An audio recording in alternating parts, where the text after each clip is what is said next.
ဒီနေ့မှာတော့စာရေးဆရာမနိုင်စနေရဲ့စာတွေကိုကျွန်တော်နိုင်ငံဖတ်ဖြစ်ပါတယ်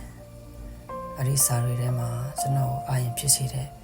စာကြောင်းလေးနှစ်ကြောင်းကိုကျွန်တော်ဖတ်ပြပါမယ်။ဖျားစာကျမ်းစာတွေကိုရွတ်ဖတ်ပါ။အဲ့ဒီကျမ်းစာတွေထဲမှာလူတွေရဲ့စိတ်ခံစားချက်တွေပါနေတယ်။လူဘဝဆိုတာဖဲကြိုးစီမထားလဲပဲလက်ဆောင်တစ်ခုဖြစ်စေဖြစ်တယ်တဲ့။လူဘဝဟာသူကြီးကိုကတန်ဖိုးရှိပါတယ်ဘဝရဲ့ပင်ကိုယ်တဘာဝကပဲအံ့ဩဖွယ်ကောင်းပြီး